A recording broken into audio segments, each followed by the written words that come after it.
देखिए, महाराष्ट्र में राजनीतिक उठापटक हुई, उसके बाद से बयानों के तीर लगातार जारी हो गए। दरअसल भाजपा के तरफ से ये बयान आया कि भाई जिस तरह से महाराष्ट्र में फूट हुई है, बिहार में भी ये फूट देखने को मिल सकती है। लेकिन अब विपक्षी चुप रहने वाले कहाँ थे। श्रवण कुमार जो मंत्री हैं बिहार सरकार में, उन्होंने ये कहा कि भारतीय जनता पार्टी अपने गिरेबान में झांके।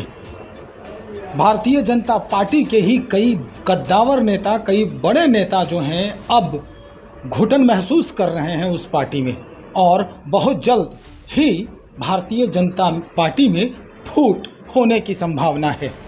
उन्होंने यहाँ तक कह दिया कि कई नेता जो हैं वो हमारे संपर्क में हैं, इस पार्टी के संपर्क में हैं।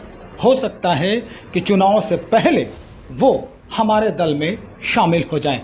इस बनिस्बत बात करने के लिए हमारे साथ प्रबुद्ध प्रवक्ता हैं मनीष पांडे जी। इन्हीं से जानने का प्रयास करते हैं कि आप दूसरे के घर में फोड़ने चले थे। वो एक कहावत है कि दूसरे जब अपना घर शीशा का हो तो दूसरे के घर में पत्थर नहीं मारना चाहिए।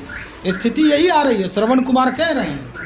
देखिए, ऐसा है कि अगर यह बयान आरजेडी वालों के तरफ से आया होता तो शायद मैं यह बात नहीं कहता जो अभी कहने जा रहा हूँ। लेकिन जेडीयू ने कहा है तो मुझे कहना पड़ रहा है कि चलते हैं वो भी हमसे तेवर बदल बदल के, जिनको सिखाया हमने चलना संभल संभल के। भाई, जेडीयू को तो उसके जन्म काल से भाजपा ने उंगली पकड़ के चलना सिखाया और उसकी पहचान बनाई पूरे देश के अंदर, राज्य में, सब जगह। और उसके अगर कोई नेता इस प्रकार का बयान देते हैं तो मुझे लगता है हास्यास्पद ही है, क्योंकि कोई भी व्यक्ति अंधेरे की तरफ जाना पसंद नहीं करेगा। जिस पार्टी का खुद विलय होने वाला हो राजद में, उस पार्टी में कोई भी व्यक्ति अपना भविष्य तो नहीं ढूंढ सकता, कम से कम जो राजनीतिक व्यक्ति है, जिसको राजनीतिक सूझबूझ होगी।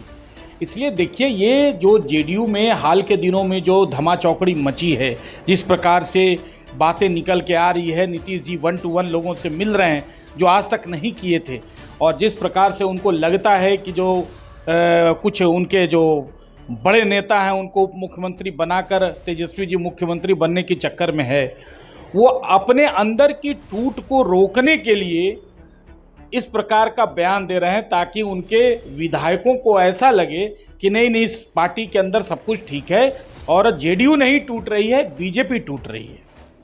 साक्ष्य दिया है उन्होंने, कहा है कि जो कद्दावर नेता हैं भारतीय जनता पार्टी के, नंदकिशोर यादव जी की बात हो, गया से जो प्रेम कुमार हैं उनकी बात हो, राजीव प्रताप रूढ़ी हैं उनकी बात हो, और एक नेता हैं उनकी भी चर्चा हुई है।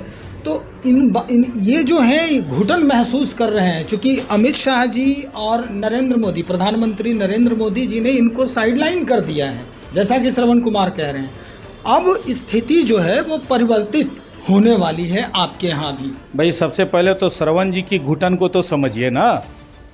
ये सब लोग उस पंक्ति के नेता हैं जेडीयू के, जो मन में पाले हुए हैं कि एक न एक दिन कुर्सी खाली होगी नीतीश जी की और हम मुख्यमंत्री की कुर्सी पर बैठेंगे। और नीतीश जी ने अपना उत्तराधिकारी ढूंढ लिया, तेजस्वी जी को। तो पहले श्रवण जी अपना घुटन न बताएं कि उनके अंदर कौन सी घुटन चल रही है। जहाँ तक नंदकिशोर यादव और अन्य नेताओं के बारे में उन्होंने बताया, तो ये लोग अपने यौवन काल से, जब कोई जानता भी नहीं था, किसी को अनुभव भी नहीं था कि भारतीय जनता पार्टी विश्व की इतनी बड़ी पार्टी हो जाएगी, इन लोगों ने जब लालू यादव के उस चरमोत्कर्ष काल में जब भारतीय जनता पार्टी का साथ नहीं छोड़ा और डटे रहे उसके खिलाफ, उस जंगल राज के खिलाफ, तो आज तो भारतीय जनता पार्टी का स्वर्णिम काल नरेंद्र मोदी जी के नेतृत्व में चल रहा है। तो इसलिए देखिए, ये सब कुतर्क है। और बिहार की पांडे जी एक बात जो है वो स्पष्ट आप मुझे बताएं कि क्या वाकई में, चूँकि अब ये पटल पर दिख नहीं रहे हैं, इनका कोई भी संवाद नहीं आ रहा है, इनके तरफ से कोई बयान नहीं आ रहे हैं, जिनका नाम लिया है श्रवण कुमार ने, मंत्री जी ने, अब क्या वाकई में ऐसा है कि उन्हें साइडलाइन कर दिया गया है? क्या नहीं, मुझे लगता है कि शायद उनको पता नहीं है, या वो अपनी पार्टी से बाहर नहीं देखते हैं समाचार। अभी हमारी पार्टी बीजेपी का 30 दिनों का महासंपर्क अभियान चल रहा था, उसमें लगातार आदरणीय नंद किशोर यादव जी का कार्यक्रम कई जिलों में था। उन्होंने सम्मेलनों को संबोधित किया और ये जितने नेताओं का नाम आ रहे हैं, ये सभी लोग अपने अपने संसदीय क्षेत्र के अलावा दूसरे क्षेत्रों में भी जाकर पार्टी की योजना के अनुसार कार्यक्रम में भाग लिए हैं और नरेंद्र मोदी जी के 9 वर्षों के कार्यकाल को, कामकाज को जनता तक पहुंचाने का काम किए हैं। इसलिए थोड़ी अपनी जानकारी श्रवण जी दुरुस्त करें मुझे लगता है, और जेडीयू से बाहर आकर जरा सा निकल कर दुनिया को देखें कि दुनिया में क्या हो रहा है, बिहार में क्या हो रहा है। लालू प्रसाद यादव जी ब्लड टेस्ट करवाने के लिए दिल्ली गए हैं। जाते जाते उन्होंने स्पष्ट कह दिया है कि हम तो जा रहे हैं, अब इनको विदाई करा के ही हम वापस आएंगे।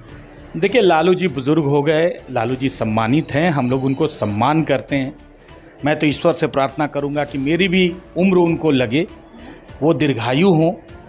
लेकिन जहाँ तक राजनीति का सवाल है, तो राजनीति में लालू यादव ने अपने दूसरे चरण में जिस प्रकार से बिहार में घोटाले, परिवारवाद, जंगल राज आदि को प्रश्रय दिया है, मुझे लगता है कि लालू जी को ज्ञान बांटने का कोई अधिकार इन सब विषयों पर तो नहीं है, और भाजपा के ऊपर बोलने का मुझे लगता है उनका कोई नैतिक अधिकार नहीं है। बोलते हैं तो ठीक है, अच्छा लगता है, पहले भी लोग मजाक में लेता था, आज भी बोलते हैं तो लोग मजाक में ही लेगा, ऐसा मुझे लगता है। चलिए, बहुत शुक्रिया जानकारी देने के लिए। तो हमारे साथ मनीष पांडे जी हैं, भारतीय जनता पार्टी बिहार प्रदेश में प्रवक्ता हैं, और इन्होंने स्पष्ट कर दिया है दोनों मुद्दों पर।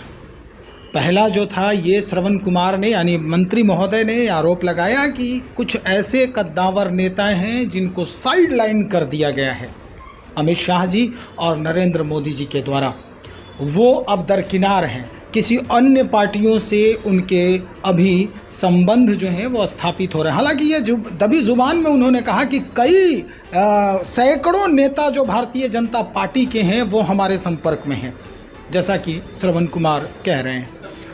अब देखना ये होगा कि जिस तरह की परिस्थिति बन रही है, और मनीष पांडे जी ने जो स्पष्टीकरण किया है इसका कि कई क्षेत्रों में अपने संसदीय क्षेत्र से दूर जाकर भी अन्य क्षेत्रों में 9 साल बेमिसाल को जनता के दरवाजे पर रखते हुए देखे जा रहे हैं और कार्यक्रम को संबोधित कर रहे हैं। निश्चित तौर पर इसका फलाफल कुछ ही दिनों में स्पष्ट हो जाएगा, इंतज़ार करने की ज़रूरत है। आप बने रहे हमारे साथ, बहुत शुक्रिया आपका।